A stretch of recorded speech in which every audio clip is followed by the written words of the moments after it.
The challenge of regional integration in the Southeast has been mentioned, but with the coming on board of the Southeast Development Commission, SEDC, that of course has a statutory body established to promote economic growth, social development and infrastructure development in Nigeria's Southeast region. Now, they have the aim to improve the quality of life for residents, reduce poverty, and unlock the region's vast potential. Now, what are the issues the Commission must address to make a real impact in the southeast of Nigeria? And will the governors buy in to whatever it is the Southeast Development Commission will be bringing to the table? This is the Eastern Eye. I am Alex Obodo.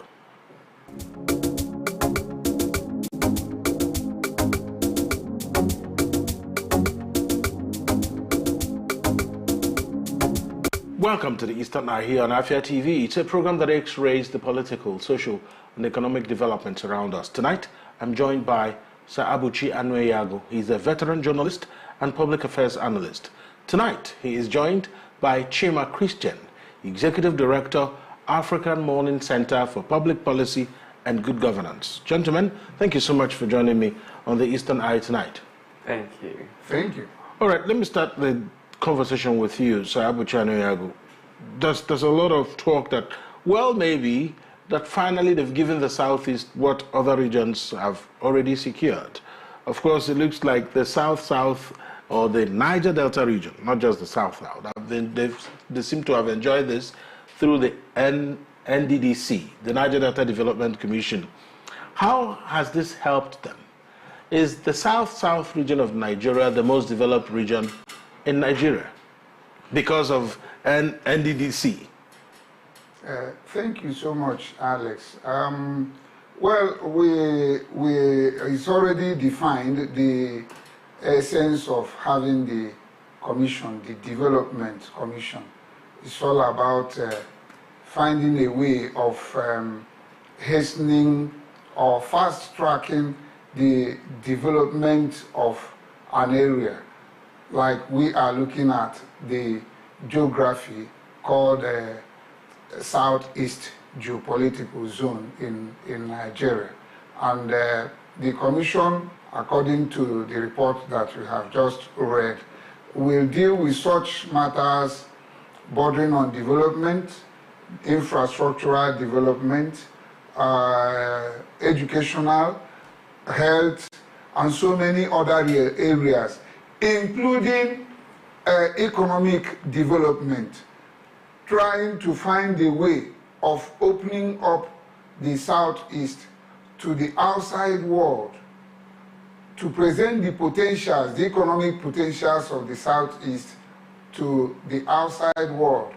And in order for export purposes and also for foreign direct investment and other forms of investment.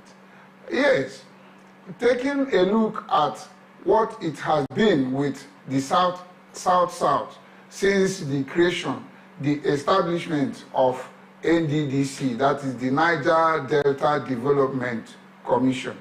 Though the South-South has not all that developed as it should be, but the NDDC has, despite the array of corruption matters that has bedeviled that institution, that organization, NDDC, they have been able to do some infrastructural development, to carry out some infrastructural development in the South-South area. I am very much aware of that. So much money has been committed to that commission for over 10 years or thereabout that the commission has been in place.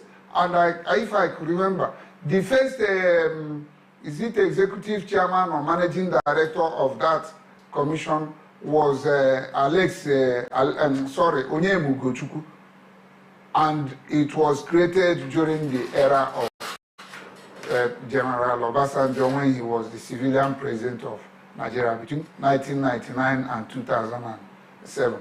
the NDDC has been able to make tremendous impact in that area in terms of road construction, in terms of provision of health facilities, educational facilities, and even training, manpower development. NDDC has been very well associated with that. So many people from the South have benefited from the activities of NDDC. So taking it to the Southeast, I would want to believe that if things are properly done, and if things, the commission will be devoid of corruption, if I may say, to a very large magnitude, because there is no way you can remove corruption from the system. It has been with Nigeria, and I don't think that corruption will ever leave in the near future. So, bearing large-scale corruption, weighing down the Southeast Development Commission, if funds are properly made available, as they have been making funds available for NDDC and even for I think there is a Northeast Development Commission too. So if things will be fairly done in terms of this Development Commission for the Southeast, and there is that sincerity of intention, there is that genuine intention, I want to believe that it is going to bring about some benefits to the Southeast. All right. In terms of manpower development, in terms of provision of social infrastructure, such as roads, bridges, hospitals, and so many other things. All right. So I wouldn't want to stay here now and dismiss the Development Commission as something that will not be beneficial to the Southeast. Let me see it from the perspective of optimism, that if things with genuine intention, the Development Commission is going to bring about some improvement in terms of the well-being of the Southeast. And particularly, they have talked about unbundling the potentials of the economic potentials of the Southeast. So if they are actually given the free hand to operate without any encumbrances that will be pulling the strings somewhere, invisible strings, and drawing things back, if the people that are going to be in this commission, if they have genuine intentions for the Southeast, particularly in opening, because Southeast has always been described as the Asian tiger, a replica of the Asian tiger. So if they will be able to do that, I think it will do a lot more good to the Southeast than harm. All right.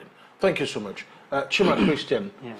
A lot of people are saying, well, all the things listed that the Southeast Development Commission would do are already the things the governors are supposed to be doing. The question is, what are those things stopping the governors from accomplishing those things? And is there a guarantee that the Southeast Development Commission would actually bridge that gap? Well, from the original design, by the way, this Southeast Development Commission, we're thankful that it has finally happened. This was supposed to be really after the war, right? And then that RRR, that's 3 hours, did not materialize.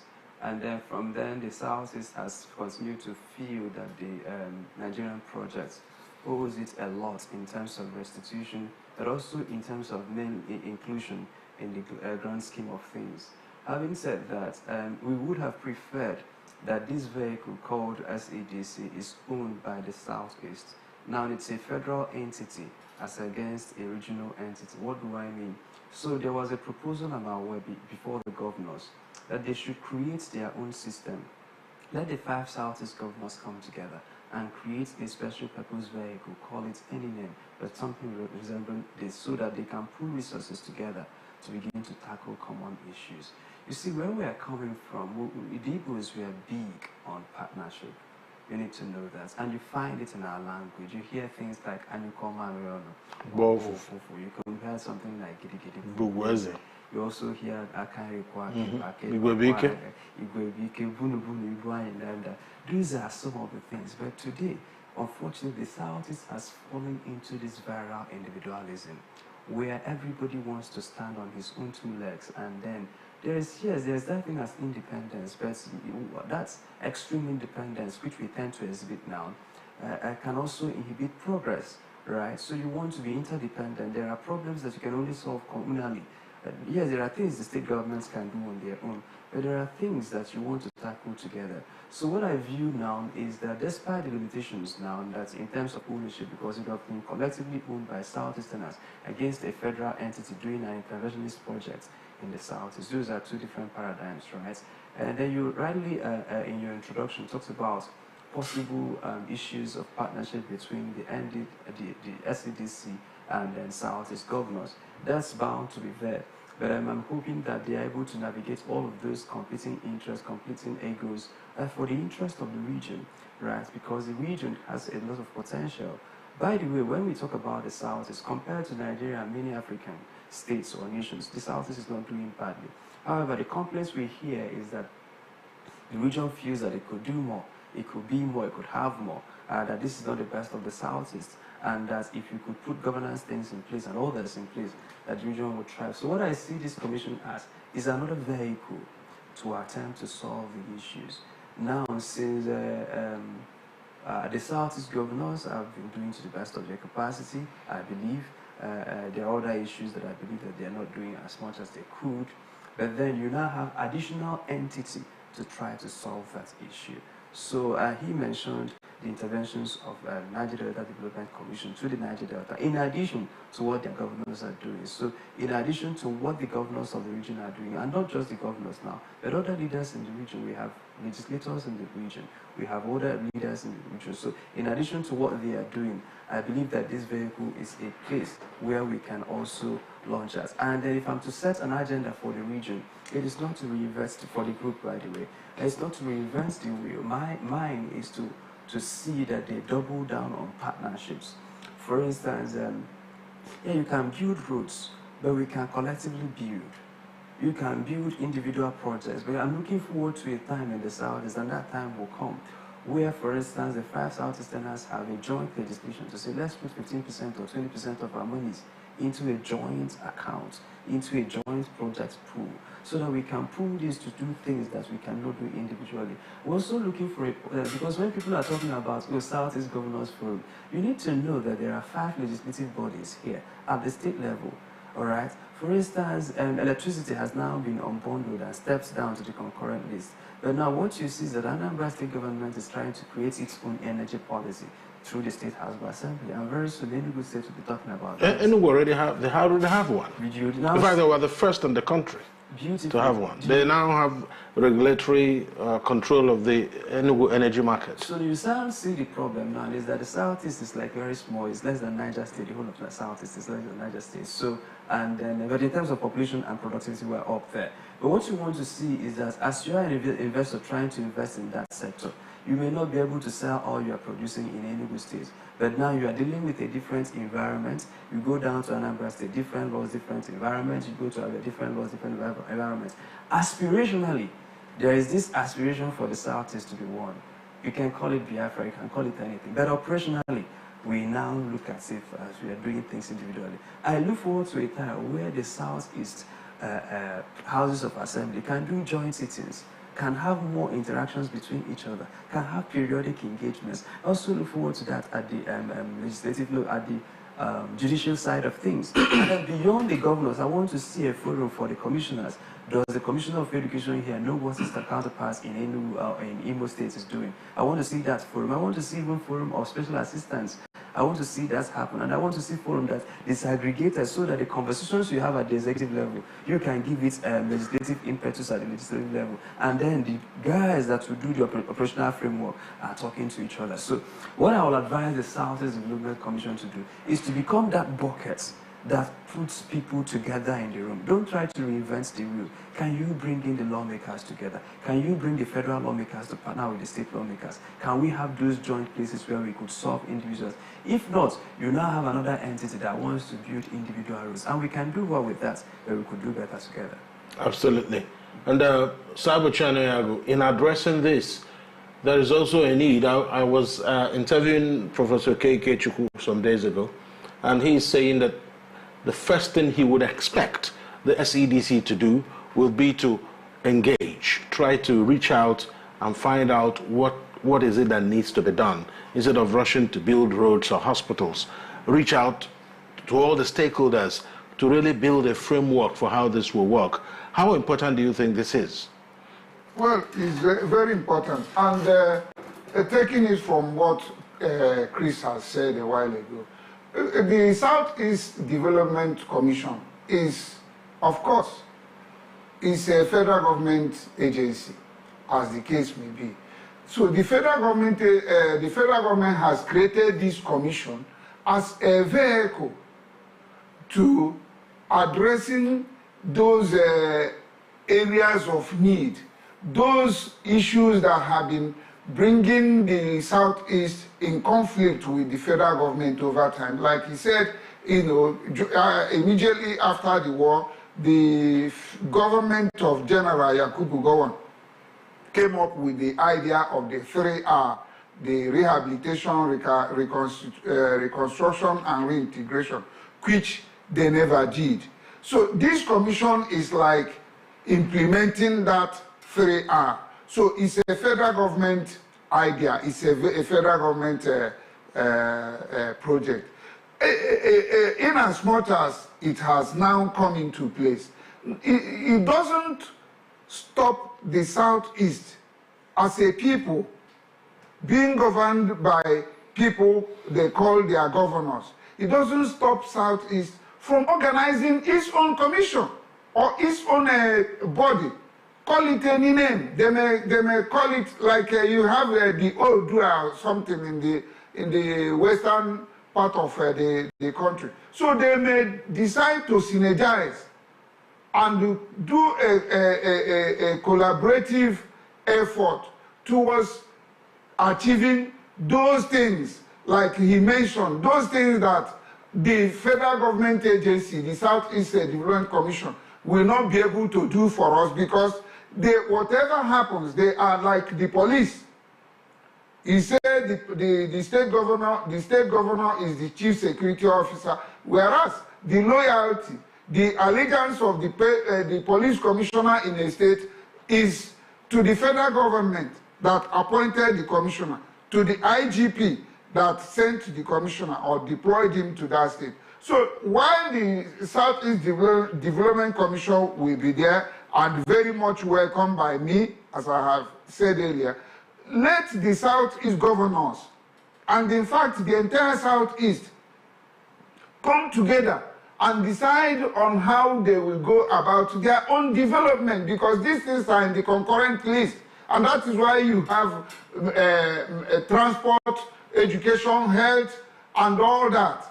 Even economy. In some states, they have economic planning and all that. So these things, they go in pari passu with that of the federal government. And that is why they come into under the concurrent list in the Constitution. So the Southeast can galvanize themselves, bring their energy under collaborative effort, and chart a course that will be different from the mandate of the Southeast Development Commission, which is that of the federal government. We cannot say because we need our own, then those things that the federal government through the Southeast Development Commission can do for us, that we should dismiss them. No. Let the Southeast Development Commission be, and then they have their allegiance and their mandate being dictated by the federal government. Good and fine. But the Southeast as an entity, as a people, should find a way of coming together to pursue their common interests. They have so much that binds them together. Is it culture? Is it even religion? and historically and all that. So the Southeast can come together and champion their cause and chart a way forward for them, while the SEDC will be doing their own. Perhaps we focus on development projects like building of roads, bridges, schools, hospitals, and all that, and even training of manpower development. But the key area, the key issue of bringing our policies for development, bringing our programs for development, synergizing, working together, and bringing that cohesion. Like he mentioned, Onyagaramanye, Izumona, Izwane, name it, you know, Anukoma, Milono, Obo Fufo, Ibra, Idanda, and all those things. They are there and they can work, but they can work in pari passu with the Southeast Development Commission, all coming together for the common good of the Southeast. All right, we'll take a very quick break here on the Eastern Eye. When we return, I'll find out from Chima Christian what he thinks about those that will be at the helm of affairs at the Southeast Development Commission. Stay with us.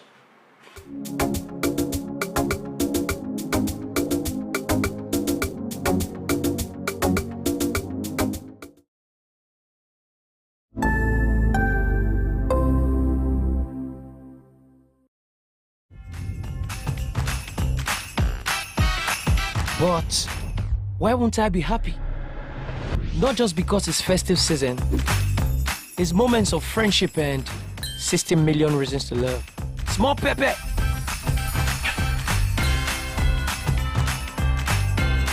Babes, this dress is given. Don't forget the earrings. Those are 2 reasons already. The best reasons will make your heart beat faster. Come on! And make every laugh worth it. It's all about holding hands, sharing and enjoying happy times together. Have more reasons to be happy with Naija dramas, football, and more smiles on DSTV this festive season. DSTV, your home of entertainment.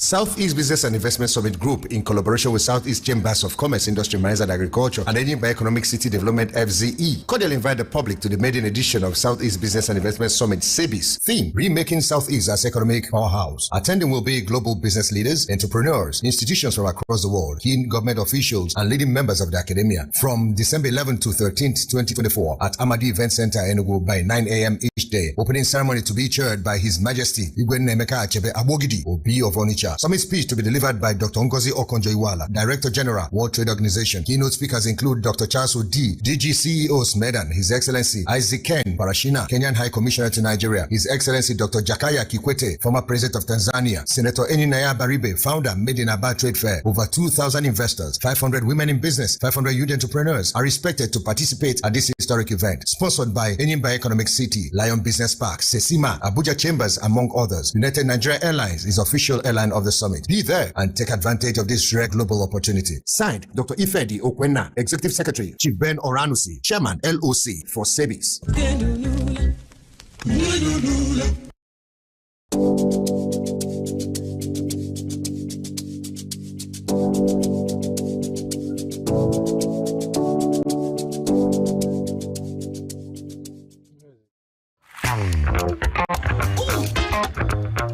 Time check, it's 2 p.m. and it's time for us to vibe, chill, and relax. Ladies and gentlemen, welcome to Lunch Break on Afia TV. So Lunch Break is all about the music, it's all about fun, it's all about entertainment, it's all about entertaining gossip and stories from social, it's all about the latest trends, it's about what's lit, it's all about the games with our guests, and yes, in general, I like to say it's all about the vibes and vibes only.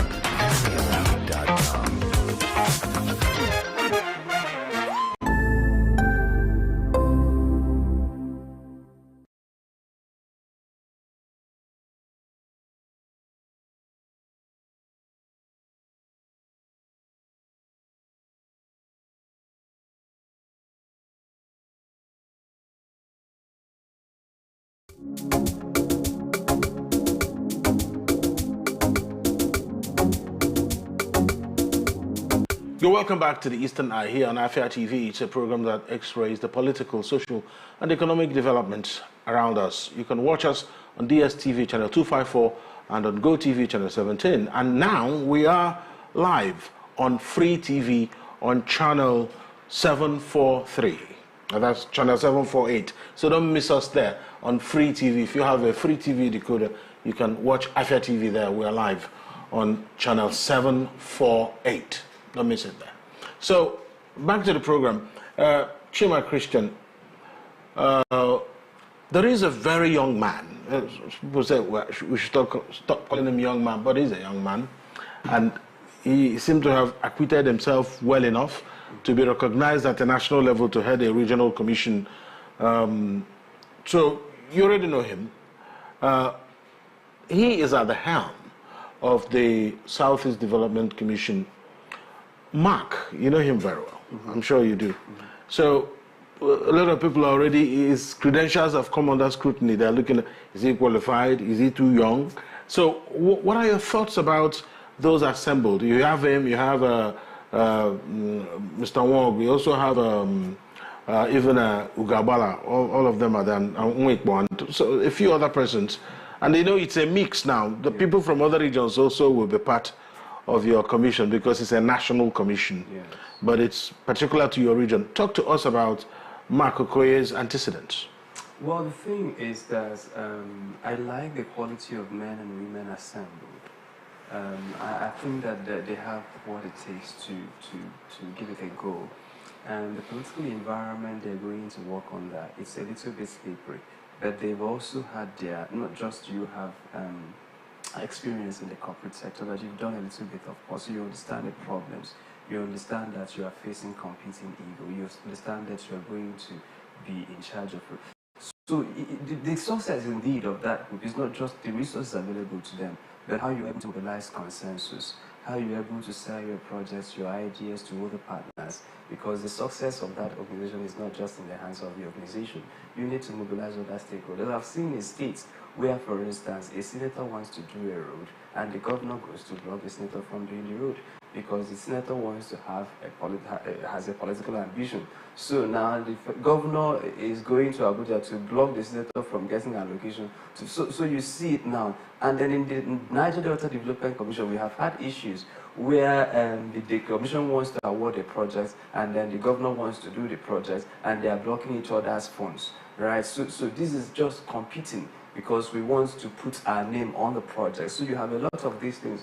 But what I see here now, let me double down on the partnership I brought earlier, because we understand this innately. And then, by the way, when we talk about our aspiration as a people, we just mouth an aspiration and then do something else. If you talk to Southeasterners today, the opinion is divided. The majority of the Southeasterners, either they are telling you about a different entity, which is Biafra, or they are telling you about restructuring. And then when you now ask them, could you please define this restructuring? They are talking about regional integration. But we're already a region. This constitution does not stop us from partnering with each other. The constitution does not stop us from speaking to each other. For instance, we know this. If you are in any cooperative society, you can still go to the market or wait here or any market and buy things on your own. But if you bring your 10,000 together and we pool resources together and we buy it with that collective bargain, and then we will share the things together, you now see that you're getting more value than you would have got if you approach the markets individually. Southeasterners are approaching the markets individually. The 5 state governors are approaching the markets individually. Your governor in Enugu here is trying to borrow. That of Imo State is trying to borrow. Anambra is trying to borrow. This is trying to borrow. If you do a joint thing passed by the 5 state House of Assembly, you can access funds and take it individually. Or you can even borrow for joint projects. There are many joint projects you can pool resources. And then I can also say that, for instance, we can do a counterpart funding if it is well negotiated. For instance, the Southeast Development Commission may have, for instance, a take-up budget of, say, maybe, I'm not going to go to 1 trillion, but whatever, let's use a conservative figure of, say, 800 billion, for instance, for the first year. Now, if you have 800 billion to spend in the region, that's, you know, with the current inflation, what can you do with it? All right, but that's a good way to start. But now, if you bring your 800 billion, or say that actual release was 250 billion, and you bring your 250 billion and put it on the table, And then you ask Enugu governor, can you match it with 50 billion? Imo, can you match it with 50? So whatever you're able to put together, we can collectively design and co-create collective projects. You're talking about the real infrastructure. Every now and then, we are complaining, we are complaining. We have an opportunity to own one. But if we keep building roads that goes to, well, it goes to somewhere though, but I'm saying that if we pull that resources together and approach the market, we can buy things. On insecurity, which is a problem in all the 5 southeastern states, we can have a joint go at it. On the electricity, there's a problem, we can have a joint go at it. So I keep doubling down on this partnership. I want to see a synergy where whatever it is that the federal government is bringing in, let's sit down and review the priorities of the federal government for the region and see how the state governments can pool resources to partner with the federal government so that we can get things going. But if we keep going at individualism, Enugu State is awarding contracts, SEDC is awarding contracts, Imo State government is awarding contracts. At the end of the day, we can still get things, but we would have gotten better if we were able to partner together. So I like the young men and women that have been assembled to do the work. I know that they will meet obstacles, but I have confidence in their ability to navigate if they put their hands to it. And I pray that they do that, not just for themselves now, but for the people of the region, because the region is far behind on its aspiration. People can get it going if they really put their best into this. All right, Sabo Chane, it's a bit scary for me. Very scary scenario that, well, a senator wants to do something, but a governor wouldn't let him. In fact, this didn't start today. I'm sure you know that. Sabo Chane, you are a veteran journalist. I'm sure you've seen and written a lot about some of these things. I mean, in a region where there's a lot of gap infrastructurally, and someone is trying to bridge that gap, but then due to political interests, he will not be allowed to do it because he will be in pole position to become the governor of the state maybe in the next 3 years or in the next 8 years, you know, all sorts of permutations. So at the end of the day, it's not about the interest of the people. It's about the interest of those at the helm of affairs. How might this affect this commission before it even hits the ground running? Yeah, there is no way you are going to remove vested interest in this particular issue, because all the names that you have mentioned, some of them one way or the other, even though it is not, it might not be visible, but it is there. They have political inclinations, they have political leanings. For instance, Ugabala, that is being mentioned as a member of the commission, everybody knows his background, his antecedent, that before his appointment has been a very strong member of the ruling party at the national level, that is APC. He is their chairman. I wouldn't know if he's going to relinquish that position because of his appointment. So you now find out that being a member of the APC, perhaps the government of the day in Enugu State might not be comfortable with his presence in that commission. And whatever the commission might try to do for the development in terms of infrastructure provision might be in conflict with the interest of the government that is in place in the state because of political issues. So certainly that division will be there. But how, the major thing will be, how are they going to manage the situation to avoid the experience that we recently have had in Anambra State, where a senator, I think it was the late Senator Afia, who wanted to do some road projects in Anambra State, and then it didn't go down well with the government of the day in that state, and that project was frustrated. So let's pray that it won't go to that extent with this development commission, because it's a new thing.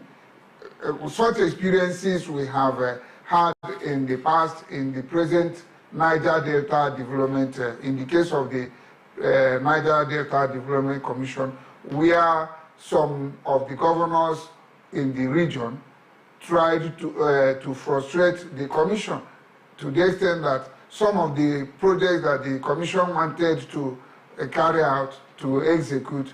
The governors, because they have the powers, the state is under their, constitutionally, the state is under their control, and they decide who comes in and who doesn't come in. They just, frustrated those projects. But let's feel that maybe that will be another area of legislation at the national level that will make it, that will give the development commissions for the different regions the leeway without any encumbrance, without any hindrance, to carry out development projects without the interference of the state governments or any state government. It will not run in conflict with the interests of the government of the day, because they are all pursuing their different political interests. So certainly this fear that is being thought about now, it may rear its head, perhaps not now, but possibly in the future.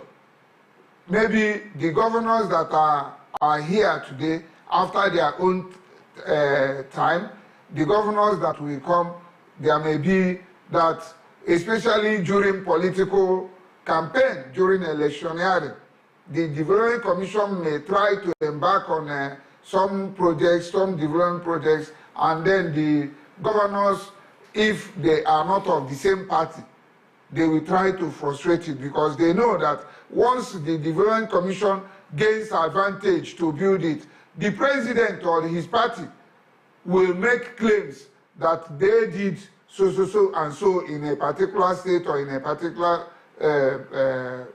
place, and they will use it for their own campaign gains. So whatever happens, I would want to make an appeal that let everybody remove vested interest, remove political interest in this game. We have been yearning for this development commission, if I could remember. Now that it is in place, let us not give the federal government any room to fail to provide excuses and say it was because of conflict, unnecessary bickerings, unnecessary conflict that made them not to carry out some, the desired and the expected development projects under the commission in the southeast. The fear is there, and you cannot rule it out. And again, within the commission itself, because we had that experience in the past. The same thing with the NDDC, where members of the commission, they were having the disagreements among them.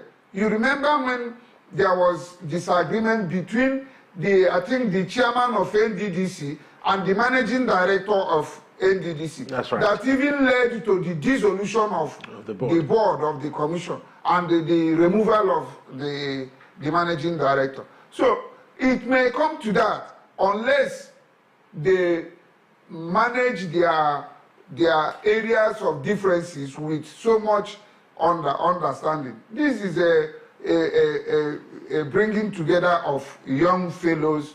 If you look at the pictures of the head of the Southeast Development Commission, you see that he's a young man and some other being surrounded by some other young fellows. So one may have an idea and the other person has a different idea, and then agreeing to agree might pose a problem. All right, it's a great thing. At least they have a terms of reference written down. So I'm not sure, just like you said, the fear is that there will be political interference. And the picture already painted about the relationship between governors and senators, especially when they are not from the same political party, it usually is not the best.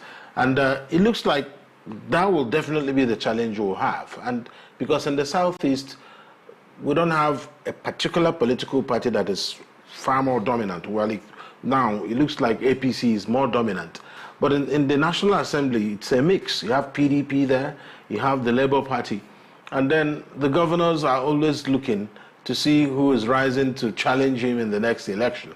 And if they fear that you might be rearing your head, they will tell you that every inch of this state is under my authority. So, but having said all that, the Southeast Development Commission has come to stay. Do you think that the Commission will have learned from the lessons of NDDC? Because if you look at the South, the Niger Delta region, there are hundreds of abandoned projects by the NDDC. Some of them, monies have been paid completely.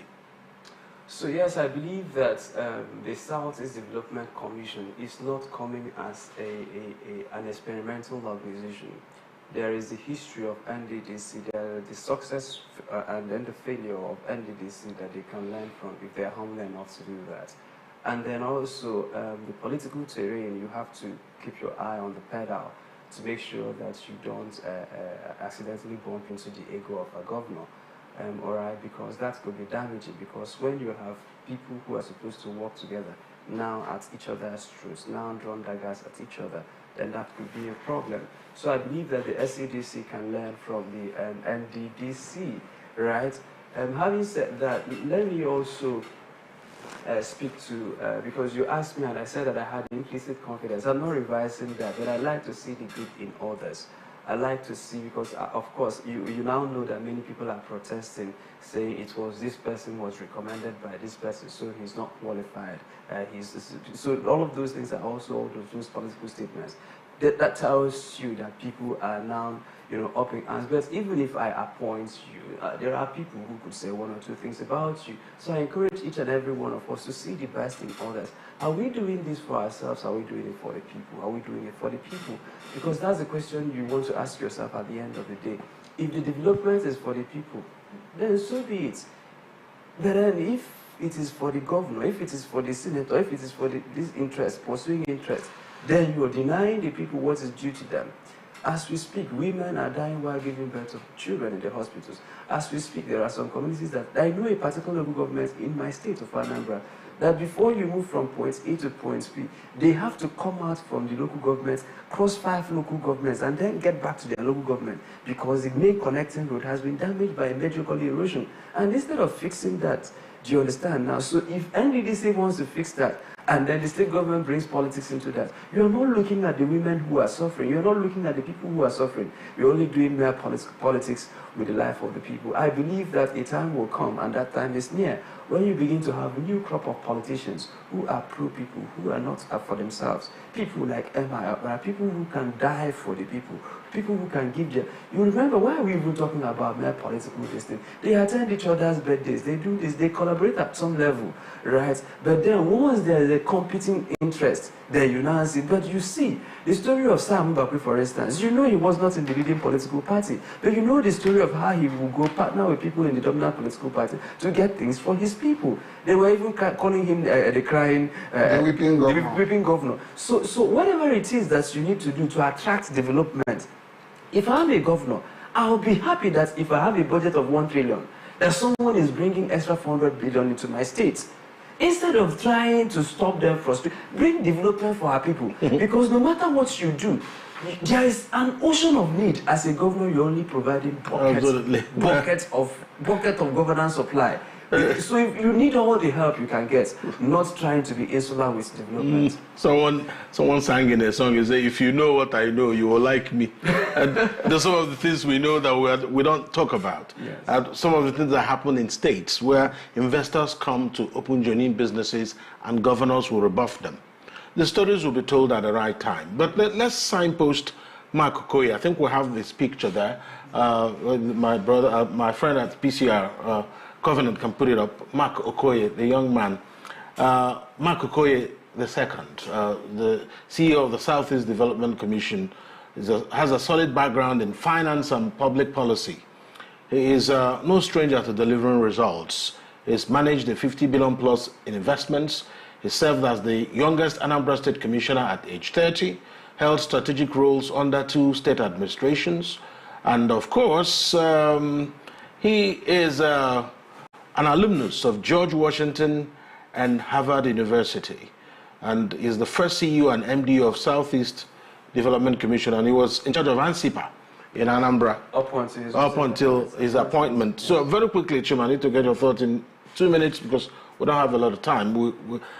So that's Mark. It's coming with very, very vibrant credential. So is there anyone who's faulting his appointment? So even if you appointed our Lord Jesus Christ, do you know that people will complain about him, right? And that's the thing. But I must put it out there that Mark is my friend, a personal friend. But beyond the friendship, I've seen him work. You know, he was a special advisor in P2B's government. Obiano retained him. Soludo also retained him. There is something about him that has allowed him to serve in 3 governments. The Bible talked about Daniel. You remember Daniel, who was able to serve in 3 successive governments, or is it 4 successive governments? There is something about Mark. If he commits his heart to something, he will do it. I know that there are minds laid out on that place, but I know that he has managed 3 governors. He has been a subordinate to 3 governors, and he's managed. I've seen him try to pull, because even within the states, you have to compete to get the attention of your governor, to get him to approve your memos. And I've seen him do that successfully. So I know that he will be able to play around the presidency quite well to get things out of the president. Now, I also know that he was able to play around Anambra State to get at least the governor to... Now, I do know that if with all I know about him, I expect him to play that milligan. Don't be sure. I know he will not do that. To try to, mobilize consensus, because his success is dependent on whether or not he's able to enlist the other governors as development partners. Absolutely. Sabu Chanayago, he is the youngest commissioner in Anambra at age 30. He served he served as a senior member of Anambra State think tank for 8 years. So he's got some governance experience. Yes, he has gotten that experience in public service and public administration. But still, as a human being, he has his political inclination. The 3 governors that my friend mentioned, they were all from a political party, ABGA. P2B was in ABGA. He served as a governor on the platform of ABGA. His successor, Willie Obiano, served on the same political platform from ABGA. And then, at the moment, the incumbent governor of Anambra State is from that same political fold, ABGA. And it is that ABGA that threw up Mark Okoye. I think the boy is related to late Honorable Mark Okoye or so, who was a one-time, minister and a one-time House of Reps member during the era of Shehu Shagari. Perhaps he's the son, because they call him Mark Okoye Jr. or something like that. So if I am right. So being a representative of ABGA, serving in a commission established by APC government, I am going to watch how things will play out during electioneering. That's the area that I was talking about. Yes, but he isn't the first person that the president has appointed inter-party. So, because look at this, Bianca Ojukwu is of ABGA and still attended ABGA meetings even after becoming election has not come, Alex. Election has not come. Where the interest of the person that appointed them will be at stake. Perhaps if in the next election, the president that appointed them either as minister or as a member of this commission and some other areas, if he's running for election, and then the man that nominated him, perhaps it was Soludo that nominated him to represent the interests of Anambra State in that commission, how is he going to manage and navigate it? Will the president be expecting him to work against his party, the party that took him to that? So these are the things that we have to watch, and I pray that the federal government will be able to let them perform optimally without any political strings being pulled to frustrate them, without any political interest, vested political interest that will now come in conflict with even their own personal intentions to serve and serve well. That's my own fear, I hope that the issue of political interest of the person that appointed them will not be a hindrance to their performance. If it is not going to be a hindrance, then good luck to the Southeast. And I pray that such a thing will not happen. Because in that commission now, you see he's coming from the family of Afia. The other person is coming from the family of APC. Maybe another person from the fold of another political party. Who knows? I don't know. So, but Chima Christian, Yes. the family we want to see is the family of Southeast, isn't it?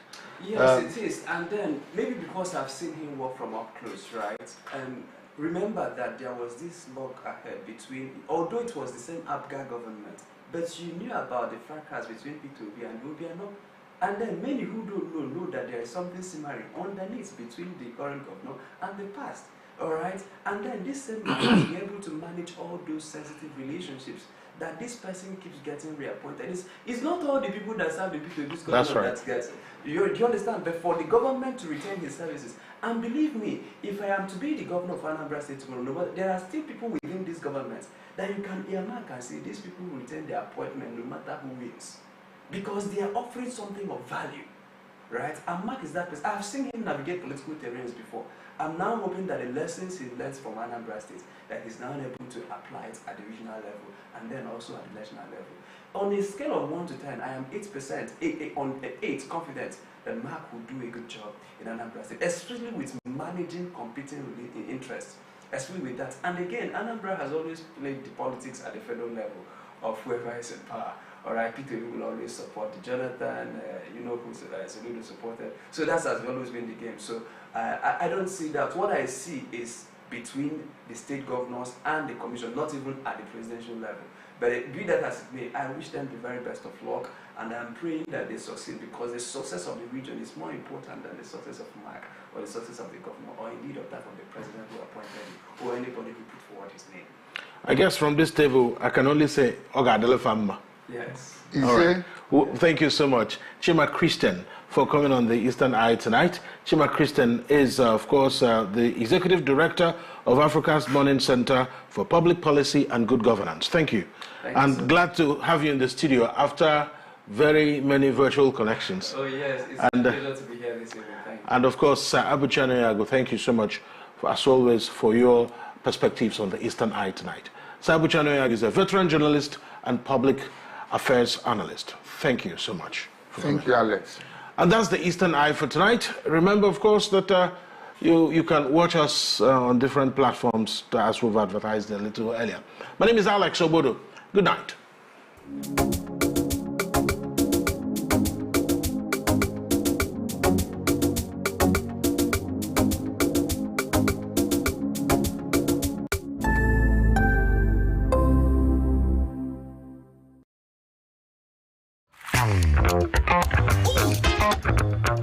Time check, it's 2 p.m. and it's time for us to vibe, chill, and relax. Ladies and gentlemen, welcome to Lunch Break on Afia TV. So Lunch Break is all about the music, it's all about fun, it's all about entertainment, it's all about entertaining gossip and stories from social, it's all about the latest trends, it's about what's lit, it's all about the games with our guests. And yes, in general, I like to say it's all about the vibes and vibes only.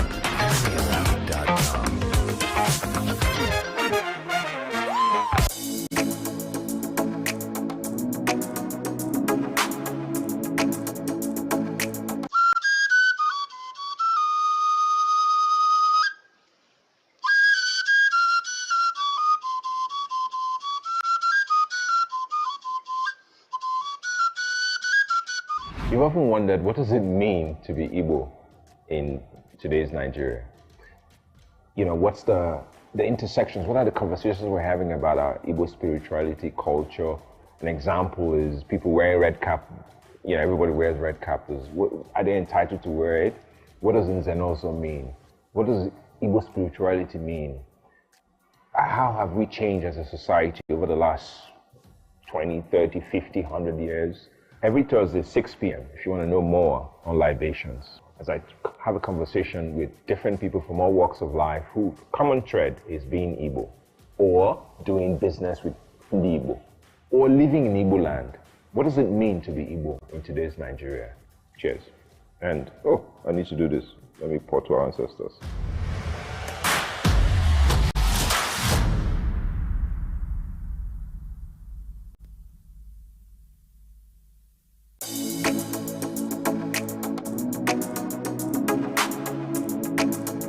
Good evening to you, viewer, and welcome to Women in Business, a show that profiles women, executives, and even the next door store owner, showcasing Igbo greatness to the world. I started always obsessed with books ever since I was a child. The stress of always converting naira to dollar and... An incompetent means an incompetent person.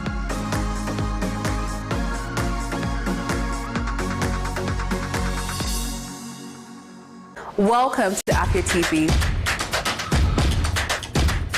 your go-to channel for excellent news and incredible shows that keeps you IEI, that is, informed, entertained, and inspired. Need a break? Ladies and germs, welcome to Lunch Break on Afia TV. Join Choco to vibe and chill on Lunch Break at 2 p.m. for the latest trends in music and entertainment. Not like I have big money. Dive into the world of innovation and creativity with Rochelle on Unpacking. It means art in English. Where creative minds and groundbreaking ideas come to life. Tune in every weekday at 8 p.m. Do not miss Afia TV Official, your perfect dose of laughter, where they discuss what is currently trending on social media every day at 5:30 p.m. on Afia TV. But in this economy, the savings will save you, man. And that's not all. Stay tuned for more exciting shows on Afia TV. Catch us on DSTV channel 254 and GoTV channel 17.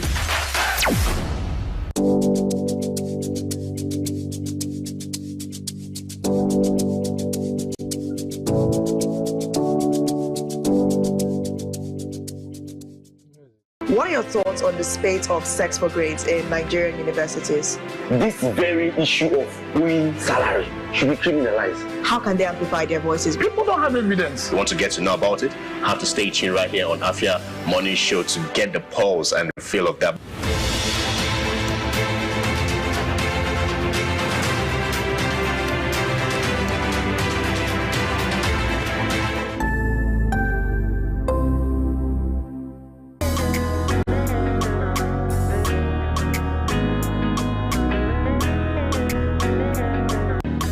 And welcome to the show this evening. You're welcome to the show only on Afia TV. I am Jumai Bulama Shebu. Happy to be here once again. And I don't know about you, but it's December and Christmas is around the corner. 21 days in that line, 21 days until Christmas. The Feliz is not Navidading yet. I don't know if your Feliz is Navidading. But over here, I just feel like everything's still slow. Maybe things will pick up in just a bit. But of course, I know that with the economy and with a lot of things happening at the moment, a lot of people are not so excited about Christmas. And I can understand. But like I always say at the end of the day, try to find joy wherever you can find it. Try to be happy. Happiness is a choice.